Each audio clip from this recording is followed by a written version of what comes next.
Good. Good. Good.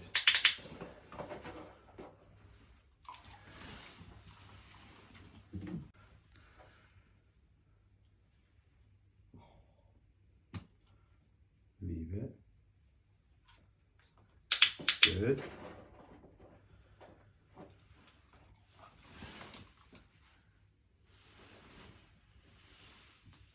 Leave it.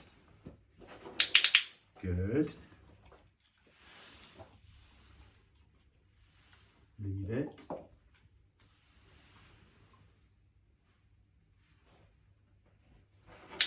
Good.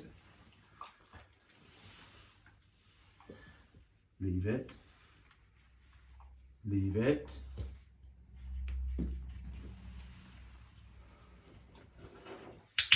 Good. Leave it. Good. Okay guys, so that is leave it in a nutshell. Okay, so I'm just going to delve into a little bit about what we're doing in the video. Okay, obviously it is a little bit staged. Helga does normally leave things, so I'm trying to coax her that little bit more by putting the cheese to her nose, getting her to almost eat it out of my hand, and then taking it away to get her to drive to almost do the opposite of what I wanted to do for the purpose of the video. Okay, so first and foremost, what is leave it? So leave it is a command that you want to give if a dog is going to grab something either harmful, valuable of yours, property, whatever the case may be, medication we've had, okay? So you want to use the leave it command in your mind is something that the dog is going to grab, okay? So we normally say to teach a leave it or an off or an out command, okay? So leave it would be they're about to grab it, off or out is they've already grabbed it and you need it out their mouth, okay? So we'll focus on the leave it command. As you can see with Helga, okay, she loves cheese, so I know that is going to be a driving factor for her. So I've thrown the cheese at a little bit of a distance to start with in the first part of the video, okay, and I've stopped her going to that. No verbal cues, as you can hear. All I've given is my correction marker, okay, so telling her, no, I don't want you to go near that cheese, okay. I'm not using the word leave it at this point because if you're at the beginning of your training journey, obviously it's different with Helga because she knows, but if you're starting this out, they won't know what leave it is and what is that entails, okay? So we don't use it yet, okay? So you just want to flicker the lead and your correction marker, okay? So for me, it's she comes away from the cheese, she sits down, she looks at me, she gets the reward, okay? We've done that a couple of times. She starts to pick it up straight away. You know, you're going to have a bit of a longer journey than me because obviously, like I said, she's trained, okay? So all dogs are different. You might get results straight away. You might take a little bit longer, but don't worry, okay?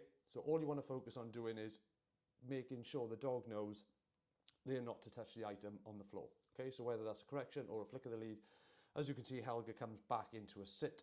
She gets rewarded. Massive factor that we need to remember is the reward for a leave it comes from your hand, like mine did from the treat pouch, okay? They are not rewarded with the thing that you're asking them to leave.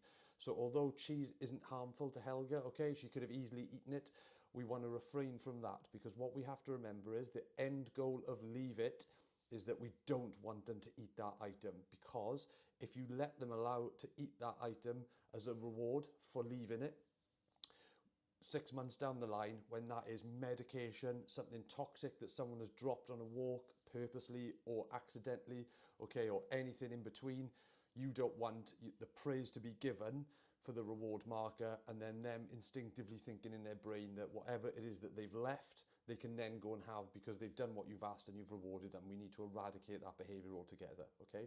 So although we use a high value treat that they can't eat without any harm, we don't ever give that reward from the floor, okay? It's always from hand. As you can see, I pick the cheese back up and I use it again and again and I move it, okay?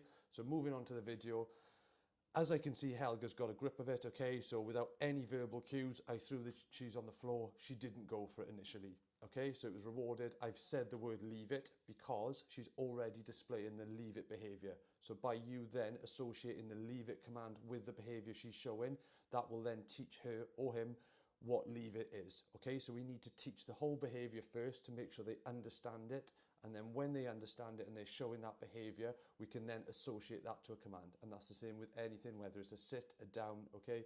There's no good saying a random word like leave it because they don't know what leave it is at that point, okay? With any training, like I say, train the basics and then add temptation, change the environment, change the distractions, okay? So as you can see with Helga, as much and as well trained as she is, okay, I'm obviously coaxing her a little bit more than you'd normally do on a leave it, okay, to get that reaction, putting it to her nose, letting her almost go to grab it out my hand and then taking it away. I put it as close as I can, and on one occasion she did go to try and grab it, okay. As soon as I've given the leave it, that was fine. She was a bit too close, she wanted to eat it, so all I've did is move that away, which in fact I'm glad happened because it lets me explain more, okay? So that is what we would call a threshold, okay? So the threshold of the temptation and the impulse that cheese was a little bit too close, and she was thinking, I can fancy my chances, I'm gonna grab it, okay? So as you can see in the video, all I did, instead of correcting her or shouting or getting annoyed, okay, all I did was simply take control of her with the lead, which is why I always say whenever you're doing any training whatsoever, always have a lead and collar on. Whether you use it and whether it's on the floor or not, it's always there for that added bit of control. If I hadn't have had a lead on Helga at that point, she'd have eaten that cheese and that leave it would have gone completely out the window, and that would have been a loss rather than a win. Okay, so all I've done is take control of her, given her the leave it, held the lead, and then move that cheese slightly away from her, out of her direct threshold. She's then left it and had a reward, and we've had a positive outcome. Okay guys, I hope that helps. If you don't take anything else from this video, take two things, okay? So if you are training any behaviour, lead and collar.